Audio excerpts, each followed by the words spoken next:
Alright guys, I've got this list of plants right here. I'm hopefully going to include some pictures, maybe not for everything, because I've talked about a lot of these plants a bunch in other past videos and stuff. You guys are going to have to check out my other videos, but I've got two lists right here, basically one long list, just 2 pages, and I'm going to show you these cards here in a second, talk about those, and I've got another list of some plants that I already have, and then I might talk a little bit about the other plants that I've got.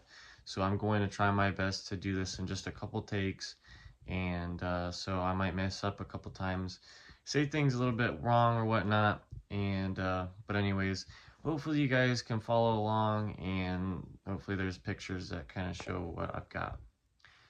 So you guys are constantly going to hear yarrow, yarrow, yarrow, because I really like yarrows, because I planted like 12 of them. I planted 12 of them on my mound. They flowered a really long time. They did amazing, and I'm going to plant a bunch more. So I've got, I think, 7 right here. I'm going to include another type because I'm going to add another one. Firefly Diamond is a white yarrow. Little Moonshine's a little yellow one. Peter Cottontail is a unique white one. Firefly Fuchsia, that one's like a pink one. Sassy Summer Taffy, I already have some here. I thought about getting some more. That one's another pink one. Fuchsia is more of like a purpley, like pink. Sassy Summer Sunset is one that I got 15 on my list because I was going to get 15. And I'm getting so many of the other ones that I probably shouldn't get 20 of those, but I might get 20. Um, because Sassy Summer Sunset is a little bit, it's really similar to the Firefly Peach Sky that I've got a bunch of already, and I've got 12 on my mound. So hardly anyone got those last year, but moving on to the other plants. I've got Alchemilla Thriller. This is Lady's Mantle. It's a long bloomer. Centaura Amethyst and Snow, and Centaura Montana. Montana is one that I've got on my mound right now, and a lot of people were asking about it. It bloomed really, really nice. Basically, once it was done flowering for a pretty long time, about 2 months, maybe a month and a half, then it basically completely died back, but then it is coming back really nicely right now. And I'm hoping that it does the same thing it did last year. Cerastium Yo-Yo, that is Snow and Summer. I've already got a bunch here. Dicentra Spectabilis Pink and Alba is white. These are Bleeding Hearts. So the red ones are a little bit more expensive. I sold basically all the red, all the pink. I think I had a couple pink and then a couple white left over. So I'm going to pull those out from the shade. I didn't even show those in the last video, but I've got some Bleeding Hearts and some ferns of a couple different varieties in the shade that I don't even have in the shade house. And, but anyways, those are really nice. Echinacea, I was going to get a unique variety. So if you guys want a very specific one, Tequila Sunrise, Tequila Salmon, or something like the salmon doubles and other double echinaceas. I was going to get something fun. Prairie Splendor Echinacea. It's basically a slightly thinner. Going back to where I left off, Muhlenbergia on Undaunted Grass. This one's going to be a little bit more expensive, around like $18, I think, maybe 15. This is basically a nice, like, wispy pink grass. It's the closest you can get to pampas, not really pampas grass, but it's a pink grass. Limonium Dazzle Rocks. This one's a unique one. It's got aster-like flowers, like bluish pink flowers, and then the actual plant itself is short, but the flower stalks get tall. Balloon flower, pop star pink. These are very short, but balloon flowers bloom for a pretty long time, and they look really nice. This is a pink variety. Stacky's Humolo. I've seen this in a lot of garden pictures, and I really like it. I guess it blooms for about a month or two. It looks really, really nice, but I wanted to get some of this last year, but I couldn't get it. Flamenco Nifofia, I sold out of these last year. And then Popsicle Papaya, this one's, I think, a red one. Monarda Cherry Pops, I've got a bench card for that. And so, of course, I'm going to get some cherry pops if I can. Electric Neon Coral. Electric Neon Pink, which would be like my favorite if I could get those, and then some Jacob Klein bee balm. So that was all bee balm, the last 4. The Jacob Klein is a taller red variety, and that might also mean that it will bloom longer, but I'm not very sure. It's just gonna kind of grow like crazy, get tall, spread faster than the other ones. The other ones are gonna kind of stay compact and look kind of perfect, I guess, but the other ones might look perfect in your eyes depending on what you like. But that one's a red one. I'm rambling, sorry. Nepidas are going to be like a top tier plant. They're going to bloom long. They're going to stay compact. They come in multiple different sizes. Even the foliage looks good, but I mean, they're all a little bit different. So you got Nepeta Chartreuse on the loose. I was going to get these last year, but I didn't.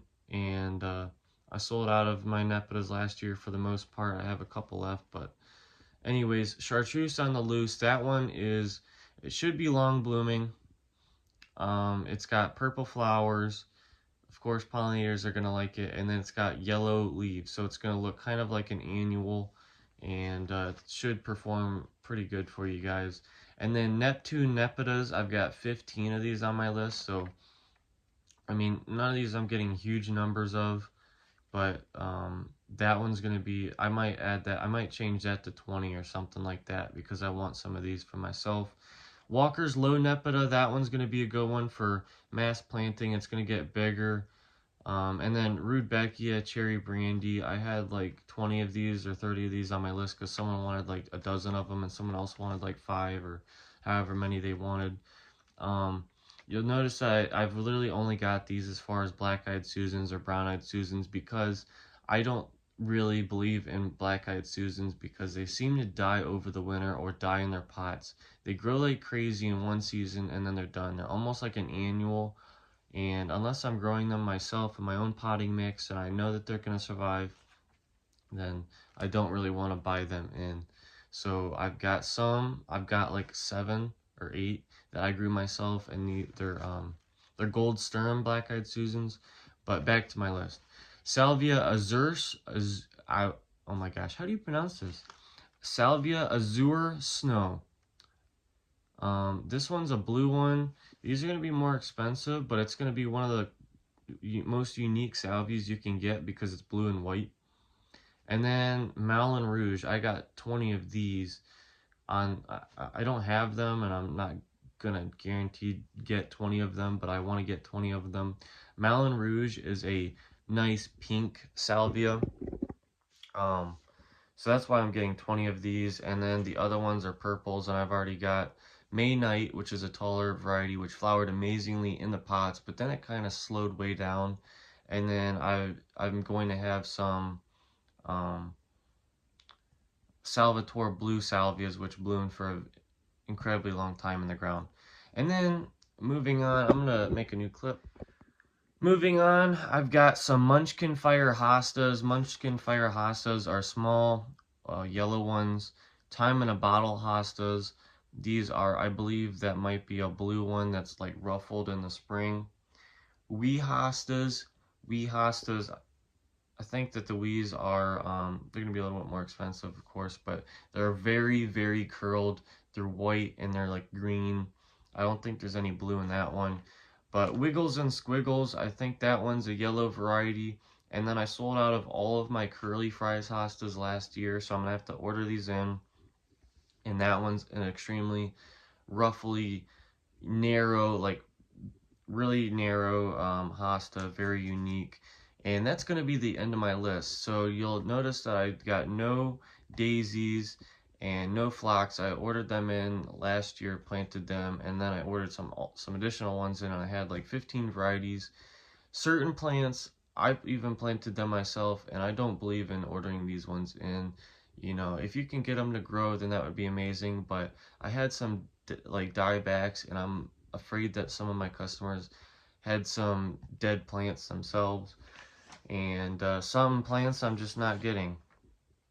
So you've already heard these ones and seen them in the last couple videos, but I'm just going to read these too.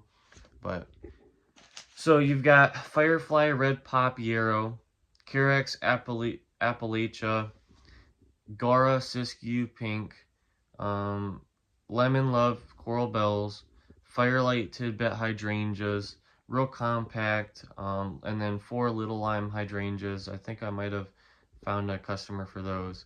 And then Hidcote Blue Lavender. These should be somewhat cheap. They're going to be a nice blue lavender for the most part. Balmy Rose Bee Balm, and then Grape Gumball Bee Balm. I sold out last year.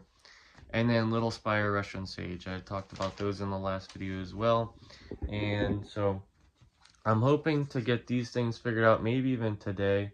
But these are bench cards. So this is Torch Lilies, and then Penstemon, Yarrows, and then Sundrops and Coral Bells. These are some of my more colorful ones. So you can see they've got good pictures and descriptions and stuff. Hopefully you guys watched my other video. But I've got a whole bunch of these. I've got like 90 of them. They're nice thick plastic, and they have a short description and a picture. But I think that's going to be it. Off the top of my head, I've got a couple plants that I can maybe list, but I've got way too many.